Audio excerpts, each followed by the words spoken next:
दोस्तों कभी भी गवर्नमेंट के जो नए नियम आ रहे होते हैं उसके साथ कहीं ना कहीं आपको और मुझको प्रॉब्लम हो रही होती है अगर वो हमारे हिसाब से नहीं बने हो। और जब जीएसटी न्यू रिफॉर्म्स आए जिसके अंदर 350 सीसी से ऊपर की जो मोटरसाइकिल थी वहां पे आपको 40% जीएसटी देना पड़ता था और 350 सीसी से नीचे इंजन जो होते थे उसमें आपको पे करना पड़ता था 18% जीएसटी।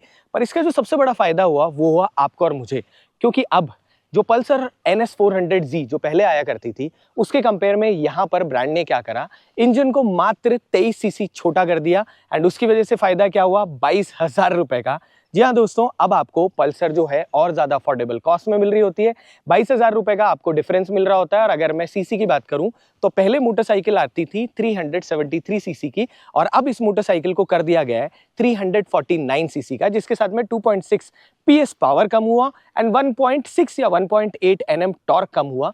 अब जो नया इंजन है वो कितना रिफाइंड है, कैसा पावरफुल है, ये मोटरसाइकिल आपको क्यों लेनी चाहिए, जैसे जितने भी आप लोगों के मन में सवाल हैं, इन सब सवालों के जवाब ढूंढने के लिए मैं आज आया हूँ गुरुग्राम में, जहां पर इस मोटरसाइकिल को डिटेल में टेस्ट करेंगे। कैसी तेज चलती है, धीरे चलती है, शहर में कैसी चलती है, ऑन रोड कैसी चलती है, ऑफ रोड कैसी चलती है, एंड क्या वो सारी चीजें इस मोटरसाइकिल में है जो अफोर्डेबल के साथ में इस मोटरसाइकिल को और ज्यादा प्रीमियम बनाती है।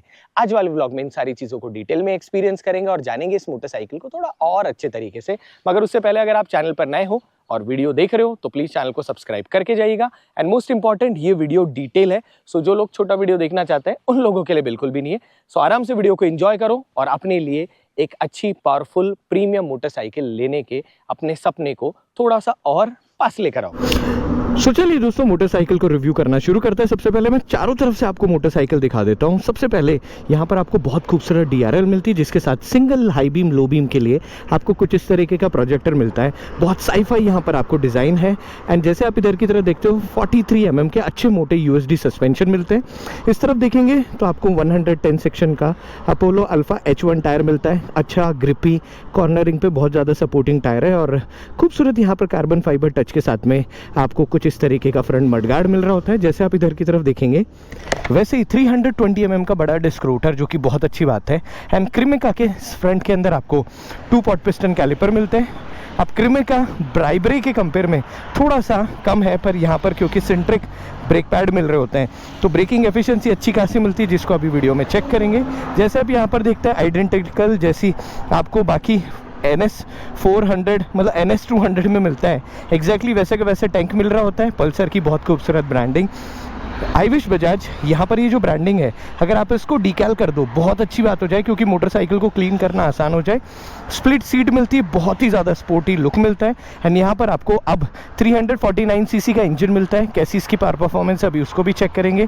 हर चीज़ रॉक सॉलिड मेटल की बनी हुई है। टायर हगर मिल रहा होता है, पीछे की तरफ आपको मिल रहा होता है 150 सेक्शन का अच्छा वाइड टायर एंड 230 mm का रेयर में डिस्क रोटर। फ्रंट रेयर दोनों के अंदर आपको डुअल चैनल ABS मिलता है एंड मोनो सस्पेंशन पीछे मिलता है। कुल मिला के मोटरसाइकिल में 130 mm का आपको ट्रैवलिंग मिलता है फ्रंट एंड रेयर सस्पेंशन का।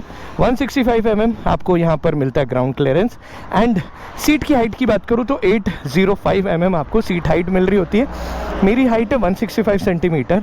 बाइक पे मैं बैठ चुका हूँ और उसके बाद में मैं आप लोगों को दिखा देता हूँ कि दोनों तरफ मेरे जो पैर है वो टच हो रहा है। ऐसा कहीं पर भी टच होने जैसा प्रॉब्लम नहीं है, तो मेरी हाइट के इंसान इस मोटरसाइकिल को आसानी से चला सकते हैं। तो चलिए शुरू करते हैं इस मोटरसाइकिल को चलाना और बात करते हैं इसके सारे के सारे फीचर्स के बारे में। तो सबसे पहले most affordable 350 CC power performance वाली मोटरसाइकिल है। आने को 350 सीसी इससे भी अफोर्डेबल हो सकती है, पर पावर परफॉर्मेंस कहीं पर भी नहीं मिल रहा होता। बहुत अच्छा टैंक है, दोनों तरफ मेरे पैर जो हैं वो प्रॉपर तरीके से ग्रिप कर रहे हैं। फुट पैक्स का प्लेसमेंट जो है बिल्कुल कंप्यूटर स्टाइल के अंदर है, न बहुत आगे न बहुत पीछे। And the good part is, जो कि बजाज को सिखाना पड़ेगा KTM को, यहाँ पर मेटल के आपको जो लीवर्स मिल रहे होते हैं, चाहे वो गियर लीवर हो चाहे ब्रेक लीवर हो, बहुत अच्छी चीज़ है। टूटते नहीं है, बाइक गिरती है तो। एंड ये मैं ऑलरेडी बहुत सारे रिव्यू में कह चुका हूँ। यहाँ कॉस्टिंग कम करने के लिए यहाँ पर मेटल रखा गया है, पर दे आर फैबुलस। सबसे पहले सीट की बात करें, डिसेंट कंफर्टेबल है, बहुत ज़्यादा भी नहीं है तो बहुत कम भी नहीं है, पर हाँ किसी भी तरीके के आपके बम्प हो, आराम से इस पे कंफर्टेबली आप रख सकते हो। जैसे आप यहाँ पर देखते हैं वैसे ही आपको बहुत वाइड नहीं तो बहुत छोटा नहीं, एक मिडिल साइज का यहाँ पर हैंडल बार मिल रहा होता है। थोड़ा सा अपराइट है, मतलब मैं जब बैठा हुआ हूँ तो बिल्कुल कम्यूटर जिसे कहते हैं ना, डेली रूटीन में चलाने वाली मोटरसाइकिल, एग्जैक्टली वैसी की वैसी आपको यहाँ फील मिल रही होती है। गुड पार्ट इज पिछले कई सालों में बजाज ने अपनी मोटरसाइकिल को बहुत ज़्यादा रिफाइन करा है, जो यहाँ पर भी दिख रहा होता है। बहुत खूबसूरत कंसोल है, फ्रंट जो स्क्रीन है इसको एक गुड कॉम्बिनेशन दिया गया है, जिसमें आपको यहाँ पर डिजिटल एनालॉग जैसा अलग सा, मतलब एनालॉग तो नहीं है, डिजिटल में भी थोड़ा अलग सा दिखने को मिल रहा होता है। जैसे आप यहाँ देखते हैं वैसे आरपीएम के नीचे की तरफ फ्यूल गेज आपको दिख रहा होता है, स्पीडोमीटर कौन से गियर में आप वो दिख रहा होता है। हाँ, गियर शिफ्ट एडवाइजर यहाँ पर नहीं मिल रहा होता। 4 राइडिंग मोड्स हैं, जिसके अंदर सबसे पहले sports, road, rain end of road. अब चारों मोड में होता क्या है, पावर परफॉर्मेंस में थोड़ा सा फर्क आएगा और उसके साथ में एबीएस जो है उसके ट्यून में आपको थोड़ा बहुत फर्क मिलेगा। पर टेक्निकली ये समझो कि आपको ऑफ रोड करना है, ऑफ रोड मोड में लगाओ, ऑन रोड चलाना है, ऑन रोड मोड में चलाओ, और जब मैं रुकूंगा तो मैं किस तरीके से मोड को काम में लेते हैं वो भी मैं आप लोगों को दिखा दूंगा। इस मोटरसाइकिल में आपको लैप टाइमर का भी ऑप्शन मिल रहा होता है कि आप लैप कर सकते हैं अगर आप ट्रैक करने के शौकीन है तो। यहाँ पर USB-A मिलता है, प्लेसमेंट में कोई प्रॉब्लम नहीं है, यहीं पर ही होना चाहिए, बहुत ही ज़्यादा अच्छी तरीके से इंटीग्रेटेड है। एक चीज़ की प्रॉब्लम ये है, USB-A के ज़माने गए, बजाज C टाइप आ चुका है। आने हर एक मोटरसाइकिल में जो आज के टाइम आ रही है उसमें C टाइप आता है। आई रियली विश जल्दी आप इसे अपडेट कर दें। USB-A नहीं चाहिए, USB-C चाहिए। 6 स्पीड ट्रांसमिशन आपको इस मोटरसाइकिल में मिलता है। मिरर्स की मैं बात करूँ तो मिरर्स की रेयर में विजिबिलिटी में कोई कॉम्प्रोमाइज़ नहीं है, नए वाइब्रेशन है, स्पोर्टी लुक भी मिल रहा होता है। एंड यहाँ पर आप ये देख सकते हैं कि ये जो एलिमेंट ऑफ डिज़ाइन है ये स्पोर्टी और एरोडायनेमिक बना रहा है इस मोटरसाइकिल को। आपको इस बाइक के अंदर जो और अच्छी चीज़ें मिलती है, मतलब ये मानो it's package, full fledged package जिसमें आपको सब कुछ मिल जाता है। जैसे आप यहाँ पर देखते हैं एडजस्टेबल लीवर मिल रहे होते हैं, क्लच और ब्रेक के दोनों अच्छी स्टर्डी ग्रिप है, और मोटरसाइकिल में आपको स्लीपर क्लच मिलता है, अभी उसको भी टेस्ट करके दिखाऊंगा। जैसे आप इधर की तरफ देखते हैं सबसे पहले हैजार्ड लाइट का बटन मिलता है, किल स्विच मिल रहा होता है, एक यूनिक यहाँ पर बटन मिलता है जिससे कि आप यहाँ पर जो फ्रंट स्क्रीन है इसकी ब्राइटनेस कम कर सकते हो, बहुत अच्छी बात है। एंड बाइक्स की तरह, मतलब कार की तरह बाइक्स में भी Bajaj, I really like this thing कि आपने डेडिकेटेड बटन रख रखा है। ऐसा नहीं है कि अंदर सेटिंग में जाओ और उस चीज़ को एक्सेस करो। पहले दिन से जब बजाज पल्सर आती है वो दिलों की धड़कन है यंगस्टर्स की, और यहाँ पर वो जो इल्यूमिनेटेड लाइट्स मिल रही होती है, दे वर्क फैबुलस। जैसे यहाँ देखते हैं वैसे आपको सबसे पहले कुछ इस तरीके से हाई बीम लो बीम का बटन मिल जाता है। एंड यहाँ पर हॉर्न सुना देता हूँ, देखो डिसेंट है, ऐसा भी नहीं है कि वाओ बहुत प्यारा हॉर्न है, लाउड नहीं पर प्यारा है, पर बुरा भी नहीं है। एंड उसके नीचे की तरफ जो इंडिकेटर है इनका प्लेसमेंट अच्छा है, मतलब इंडिकेटर स्विच जो है इट वर्क्स फाइन, जैसा होना चाहिए एग्जैक्टली वैसा का वैसा है। जिसके साथ में KTM जैसे कि जैसे आपको यहाँ पर कुछ कंट्रोल्स मिलते हैं, जैसे ही आप अंदर की तरफ जाओगे वैसे व्हीकल इन्फो में आपको पता चल जाएगा कौन से राइडिंग मोड में हो। इस मोटरसाइकिल में आपको ट्रैक्शन कंट्रोल मिलता है, बहुत इंपॉर्टेंट है। होता क्या है, आपकी मोटरसाइकिल जब आप तेज चलाने की कोशिश करते हो तो व्हील स्पिन नहीं करता, जो कि एक बहुत अच्छी बात है। एंड मुझे ऐसा लगता है कि 150 सीसी से ऊपर की हर मोटरसाइकिल में ट्रैक्शन कंट्रोल आना चाहिए, जिसके साथ में यहाँ पर आपको स्पोर्ट शिफ्टर मिलता है, जो कि टेक्निकली एक क्विक शिफ्टर है, अभी मैं आपको काम में लेके दिखाऊंगा। क्लच दबाने की ज़रूरत नहीं होती, डायरेक्टली गियर शिफ्ट कर लो। और इसके अलावा आपको यहाँ पर कनेक्टिविटी फीचर मिलते हैं, तो आप ब्लूटूथ कनेक्ट करके गाने वगैरह अगर सुनना चाहते हो तो आप डायरेक्टली मोटरसाइकिल के साथ पेयर करके आपके फ़ोन से सारे फीचर काम में ले सकते हो। ये अकेली चीज़ें जो मैं एक्सपीरियंस आज नहीं कर पाऊँगा और मुझे उसका मलाल है, अदरवाइज़ मैं उसके ऊपर भी एक अलग से कंटेंट बना रहा होता, पर जो नहीं है उसके लिए क्या कर सकते हैं। और नीचे की तरफ ट्रिप A ट्रिप B, और जैसे आप यहाँ पर देख सकते हो वैसे लैप टाइमर वाली चीज़ें जो है वो सारी की सारी आपको यहाँ पर दिख रही होती है। अच्छी खासी सामने की तरफ आप देखो गर्मी पड़ रही है, मगर फिर भी मोटरसाइकिल के अंदर मैं पूरा बाइकिंग गियर पहनकर चल रहा हूँ और मुझे फिलहाल गर्मी नहीं लग रही, जिसमें मैं इस मोटरसाइकिल को अच्छा खासा चला चुका हूँ। अब चलाने से याद आया, सबसे पहले हर गियर में इस मोटरसाइकिल की हम स्पीड को टेस्ट कर लेते हैं। एक जो वीडियो अभी स्टार्ट कर चुके हैं, वीडियो डिटेल होने वाला है, तो अगर आपको डिटेल वीडियो पसंद है तो ही ये वीडियो आप लोगों के लिए है। सबसे पहले फर्स्ट गियर से शुरू करते हैं, करीब 61 first gear, second gear 87 second gear, third gear करीब करीब 112 थर्ड गियर, फोर्थ गियर। क्या मजा आ रहा है इस बाइक को चला के दोस्तों, करीब करीब 136 फिफ्थ गियर,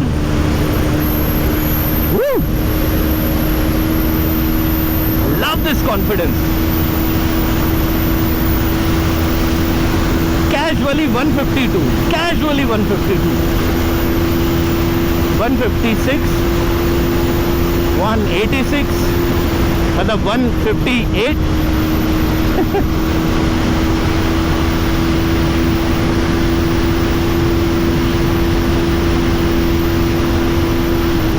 हल्का सा एक्सेलरेशन ड्रॉप करना पड़ेगा दोस्तों.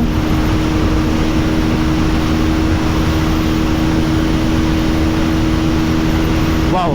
सो करीब करीब आपको फिफ्थ गियर के अंदर 158 की स्पीड मिल रही होती है, जो कि मोर देन इनफ है. बाइक की अगर मैं स्टेबिलिटी कॉन्फिडेंस की बात करूं, कहीं कोई प्रॉब्लम नहीं है. And the good part is एक जो स्पोर्टी एग्जॉस्ट आपको यहाँ सुनाई देने को मिल रहा होता है, उस स्पोर्टी एग्जॉस्ट के साथ इस मोटरसाइकिल को चलाने का एक्सपीरियंस दैट इज फैबुलस. मतलब ये मानिए कि आपको बहुत मज़ा आएगा इस बाइक को चला के. एंड जिस अफोर्डेबिलिटी कॉस्ट में मोटरसाइकिल मिल रही है, उसके साथ में सब चीज़ों को एक्सपीरियंस करना वो अपने में बहुत ही ज़्यादा मज़ेदार चीज़ है.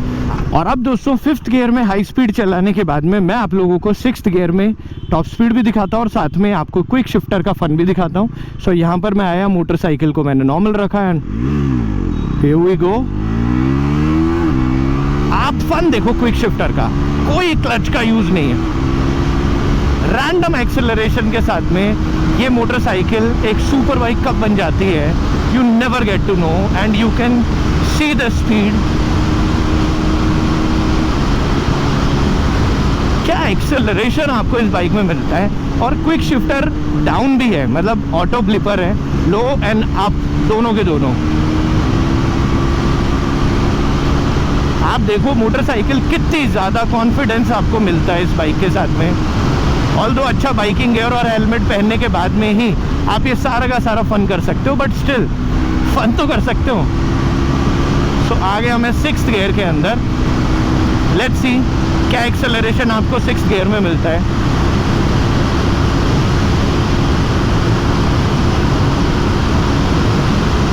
Confidence, look at this confidence. हल्का सा फिर आए, स्पीड कांस्टेंट हुई and again full throttle. Wow. I hope you are enjoying this whole POV with me, जो कि बनता भी है इस मोटरसाइकिल के साथ. डाउन हिल आ चुके हैं. 159, 164,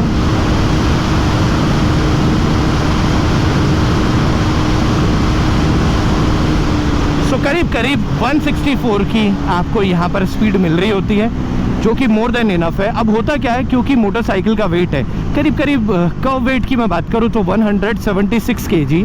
तो आपको जिस सेगमेंट में बाइक मिलती है उसमें ये वेट हर एक बाइक का मिलेगा. टेक्निकली बहुत ज़्यादा नहीं, बहुत कम नहीं. तो इस वेट के साथ में ये जो एक्सेलरेशन है, ये बहुत अच्छा आपको एक्सेलरेशन मिलता है, जिसके साथ पूरी की पूरी मेटल बॉडी होने की वजह से मोटरसाइकिल का सेंस ऑफ बैलेंस बहुत अच्छा है. देखो क्लिप ऑन्स होंगे, थोड़ा सा और एरोडायनेमिक होंगे, मज़ा आएगा. पर क्योंकि it's a street fighter motorcycle, तो कहीं ना कहीं इस बाइक के अंदर आपको जब आप टग इन करके चल रहे होते हो तो भी विंड ब्लास्ट बहुत सारा मिल रहा होता है. That is the only thing. Otherwise just imagine करो 1,82,000 रुपीज़ एक शोरूम के अंदर इस मोटरसाइकिल में आपको 150 चलने की जो कैपेबिलिटी मिलती है, वो जो है वो बहुत बड़ा फन है दोस्तों. अब अगली चीज़ टेस्ट करते हैं इस मोटरसाइकिल की, जो कि है ब्रेकिंग, जिसके लिए मैं आ गया हूँ इस तरफ. सबसे पहले आपको रेयर ब्रेक लगा के दिखाता हूँ. सो यहाँ आया, रेयर ब्रेक अप्लाई करा. रेयर ब्रेक आप अप्लाई करोगे, मोटरसाइकिल बहुत जल्दी रुकती है. पीछे की तरफ 230 mm का डिस्क रोटर, जैसे मैं आपको बता चुका हूँ. और आपको साथ के अंदर सिंगल पॉट पिस्टन कैलिपर मिलता है, क्योंकि सारा वेट आगे की तरफ है, तो पीछे वेट ही नहीं रहेगा, तो ब्रेकिंग एफिशिएंसी आपको उतनी नहीं मिलेगी. बट यस, आपको यहाँ पर डुअल चैनल ABS जो मिलता है, उसकी वजह से अगर कोई भी नया बंदा हो जो बाइकिंग कर रहा है, वो भी ब्रेकिंग करेगा तो उसको अच्छी ब्रेकिंग कॉन्फिडेंस मिलेगी. पीछे कोई नहीं है. फ्रंट ब्रेक आप देख सकते हैं. जैसे ही आप फ्रंट ब्रेक लगाते हैं, मैं एक काम करता हूँ, मैं हल्का सा साइड में आ जाता हूँ और अब आपको ब्रेक लगा के दिखाता हूँ. तो फ्रंट ब्रेक का जो बाइट फोर्स है वो बहुत अच्छा है. 320 mm बहुत बड़ा डिस्क रोटर होता है, सिंगल डिस्क है, बहुत अच्छी ब्रेकिंग है. सिंटर्ड ब्रेक पैड यूज़ करना बजाज का बहुत ही ज़्यादा अच्छा डिसीजन है, क्योंकि सिंटर्ड ब्रेक पैड क्या होता है, बेसिकली ये मानकर चलो कि अच्छा मटेरियल है जिसकी वजह से ग्रिप आपको अच्छी मिल रही होती है। एंड आपको जो इसमें जो कैलिपर्स मिलते हैं, जस्ट इमेजिन करो बिना वाइब्रे के होने के बाद में भी अच्छी ब्रेकिंग एफिशिएंसी, एक अच्छा कॉम्बिनेशन है जिसके बारे में बजाज ने बहुत ज़्यादा सोचा। अगर मैं बात करूं वाइब्रेशन और उसके साथ में साउंड की, तो देखो सबसे पहले एक तो एग्जॉस्ट साउंड बहुत अच्छा है। एक स्पोर्टी एग्जॉस्ट अंडरबेली होने के बाद में जो आपको मिल रहा होता है उसका साउंड बहुत अच्छा मिलता है। दूसरा, इस मोटरसाइकिल में अगर मैं वाइब्रेशन की बात करूं तो देखो नेक्स्ट टू जीरो वाइब्रेशन है। मतलब जो एक आइस इंजन में जैसा वाइब्रेशन होता है देखो वैसा तो है, पर कहीं पर भी इस मोटरसाइकिल में आपको वाइब्रेशन नहीं मिलता। थोड़ा बहुत टैंक पे मिलेगा जब आप एक्सेलेरेटर ड्रॉप कर रहे होते हो हल्का फुल्का, पर उसके अलावा सरप्राइजिंगली इस मोटरसाइकिल में कोई वाइब्रेशन नहीं है। अगली चीज़ हीट की मैं बात करूं तो इस मोटरसाइकिल में अच्छा बड़ा सारा आपको रेडिएटर मिलता है, लिक्विड कूल्ड इंजन मिलता है। पर या तो डेनिम की वजह से अच्छी धूप है, अगर मैं रुक रहा हूँ मुझे बहुत गर्मी महसूस होती है, मगर फिर भी चलती हुई मोटरसाइकिल पे आपको हीट महसूस नहीं होती, which is very nice thing. अभी ट्रैफिक में भी इसको टेस्ट कर लेंगे, पर हाईवे पर तो ऐसा कुछ भी महसूस नहीं होता। एंड अगली चीज़ जो इम्पॉर्टेंट है वो है टॉर्क।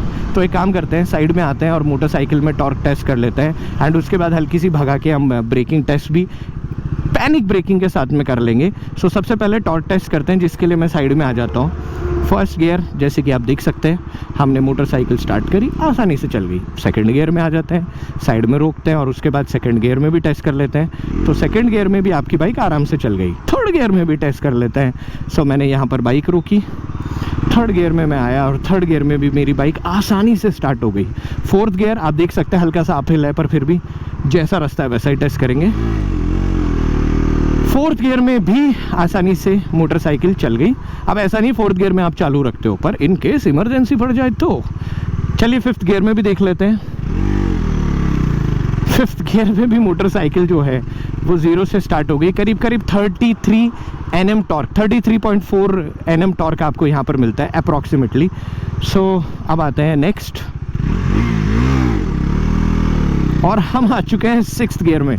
देख लो आप, सिक्स्थ गियर में मोटरसाइकिल में आपको यहाँ पर जो एक्सेलरेशन मिल रहा है यार, यही वो चीज़ है जो कि ओल्ड स्कूल लोगों का बहुत बड़ी फ़ैन फॉलोइंग है। अब टेक्निकली मैं आपको एक बात समझाता हूँ। 400 NS जो नई आई है Z, इसके अंदर टेक्निकली फ़र्क क्या हुआ है, आपको ऑलरेडी 373 सीसी का पहले इंजन मिल रहा था।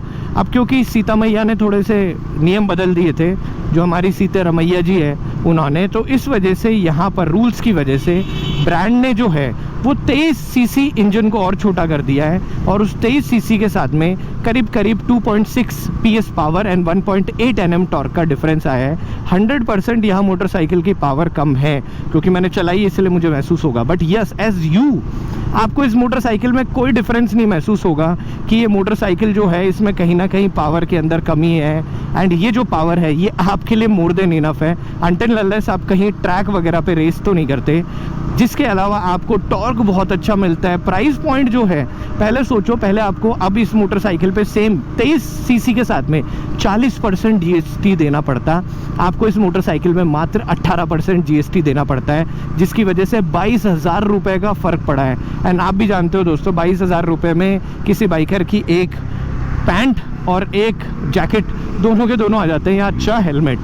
सो ये रहा इस मोटरसाइकिल का हमारा हाईवे चलाने का एक्सपीरियंस। वाइब्रेशन, बाइक चलाना, कोई भी डिफरेंस नहीं है।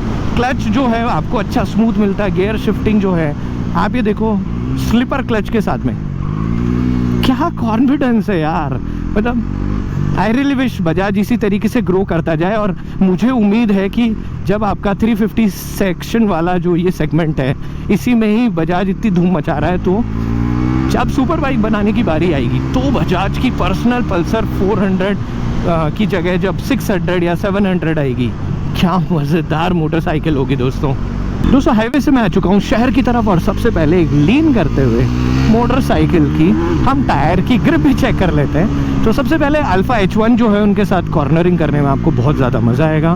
मोटरसाइकिल जो है वो बहुत अजाइल है, एंड जिसे कहते हैं ना, एक अलग फन इस मोटरसाइकिल के साथ आपको मिलेगा। जस्ट लाइक कि आपके पास में कोई रॉकेट हो। सो टायर की किसी भी लेवल पर, चाहे ऑन रोड हो ऑफ रोड हो, कैपेबिलिटी में कोई प्रॉब्लम नहीं है। 110 सेक्शन फ्रंट एंड 150 रेयर जो है, इट सॉल्व्स योर प्रॉब्लम। और आइए अब टेस्ट करते हैं मोटरसाइकिल को थोड़ी सी ट्रैफिक के अंदर। सो पहली चीज़, हैंडल बार की छोटी यहाँ पर जो आपको साइज़ मिलती है, बहुत वाइड नहीं मिल रहा होता। तब इससे फ़ायदा क्या होता है, गुड़गांव का या किसी भी शहर का जो ट्रैफिक होता है जिसमें बहुत सारी गाड़ियाँ इधर उधर पास से जा रही होती है, आप भी निकल सकते हो। रैक एंगल और बाकी जितनी चीज़ें इस मोटरसाइकिल में बनाई गई है वो इस तरीके से है कि आपकी मोटरसाइकिल की स्ट्रीट हैंडलिंग जो है वो बहुत अच्छी है। मतलब हाईवे हैंडलिंग अच्छी है, पर उससे ज़्यादा इंपॉर्टेंट है स्ट्रीट हैंडलिंग, जो कि आप देख सकते हैं कि कितनी आसानी से आप इस मोटरसाइकिल के साथ सारे फन कर सकते हो, चाहे ऑन रोड हो चाहे ऑफ रोड हो।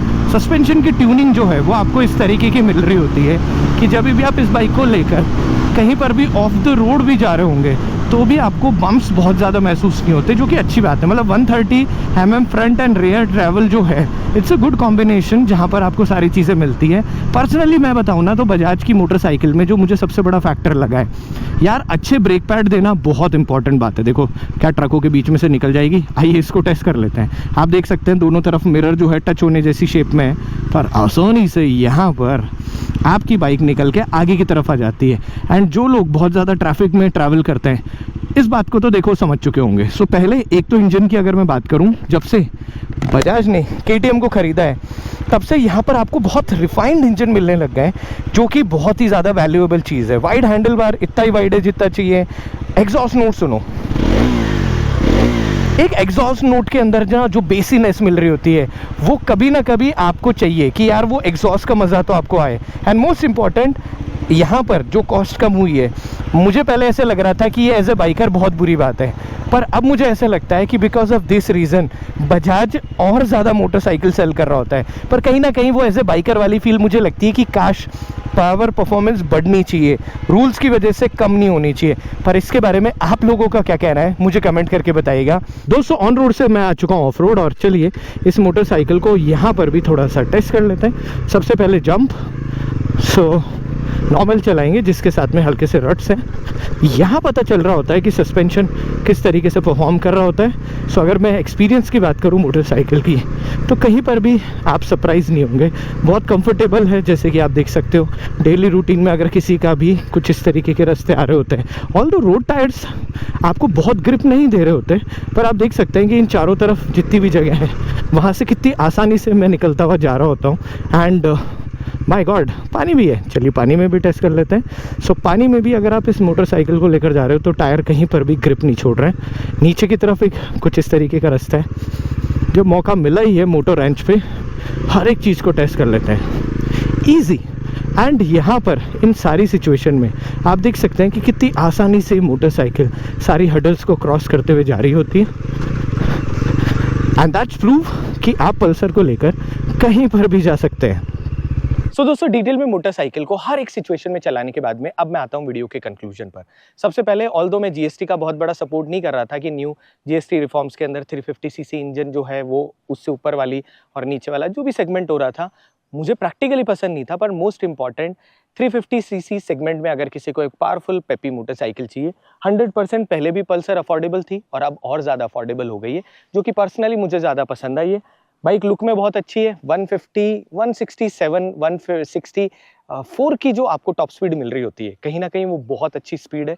मोटरसाइकिल में कोई वाइब्रेशन नहीं है, चलाने में अच्छी है, बैठने में बहुत अच्छी है। मोस्ट इंपॉर्टेंट, बहुत भारी मोटरसाइकिल नहीं है। एंड आपको 350 सीसी में जो पेपीनेस मिलती है, उसके अलावा ट्रैक्शन कंट्रोल हो, क्विक शिफ्टर हो, डिजिटल स्क्रीन हो, वो सारी चीज़ें मिल जाती है जो कि डेली रूटीन में आपको और ज़्यादा कंफर्टेबल करे। और उसके साथ में क्या क्या चीज़ और रिफाइन हो सकती है। सबसे पहले एक तो इस मोटरसाइकिल के अंदर फ्रंट जो स्क्रीन है इसको थोड़ा इन्फॉर्मेटिव और बनाया जा सकता है। फॉर एग्जांपल पूरी की पूरी एक कलर्ड स्क्रीन है वो यहाँ पर आ सकती है। क्विक शिफ्टर अच्छा है मगर और भी उसमें रिफाइनमेंट हो सकता है। जिसके अलावा अगर मैं बात करूँ इस मोटरसाइकिल के अंदर, तो पर्सनली जो चीज़ मुझे थोड़ी सी ऑड लगी वो ये लगी कि थोड़ा सा आपको जो हल्का सा वेट डिस्ट्रीब्यूशन है वो थोड़ा एग्रेसिव मोटरसाइकिल के हिसाब से ना मिलके थोड़ा क्रूजर मोटरसाइकिल वाला जो मिल रहा होता है, कहीं ना कहीं मुझे ऐसा लगता है कि उसको समझने में थोड़ा सा आपको एक टाइम लगेगा। बाकी मोटरसाइकिल में ऐसी मुझे कोई कमी लगी नहीं, चाहे वो दिखने में हो, चाहे वो चलाने में हो, पावर परफॉर्मेंस हो या फिर हर एक चीज़। हाँ, मुझे पर्सनली ऐसे लगा थ्रॉटल ग्रिप थोड़ी सी और पतली हो सकती थी, जिसके बाद में मोटरसाइकिल पे मुझे थोड़ा सा और अच्छा कॉन्फिडेंस मिल सकता था। एंड मोस्ट इंपॉर्टेंट, यहाँ पर जो आपको सी टाइप चार्जिंग पोर्ट मिलता है, अगर सी टाइप चार्जिंग पोर्ट की जगह आपको इस मोटरसाइकिल में मतलब USB-A जो मिल रहा होता है उसकी जगह अगर सी टाइप मिलने लग जाता तो कहीं ना कहीं चीजें और अमेजिंग हो सकती थी। बाकी I really love this motorcycle और I would highly suggest you कि आप अपने नियरेस्ट जो भी बजाज डीलरशिप है वहां जाना, लाइसेंस लेकर जाना और इस मोटरसाइकिल को एक्सपीरियंस करके आप डिसाइड करना is it worth it for you और नॉट। बाकी अगर वीडियो अच्छा लगे तो चैनल को सब्सक्राइब करना, वीडियो को लाइक करना और कमेंट बॉक्स में बताना कि इस वीडियो में और क्या क्या जोड़ सकते थे या फिर अगला कौन सी बाइक है जिसके ऊपर हमें वीडियो बनाना है। और अगर आपके मन में कोई भी सवाल हो, चाहे बाइकिंग गियर से रिलेटेड या बाइक से रिलेटेड, तो इंस्टाग्राम पे फॉलो करके आप हमसे वहां पर भी पूछ सकते हैं। तब तक अपना ख्याल रखें, अपनों का ख्याल रखें, हेलमेट पहने, बाइकिंग गियर पहने, सेफ रहे और ऐसे हमारे साथ बहुत सारा अमेजिंग कंटेंट एंजॉय करते जाए। और इजाजत दे, मिलेंगे एक और नए वीडियो के साथ, एक और अमेजिंग कंटेंट के साथ। तब तक बाय बाय।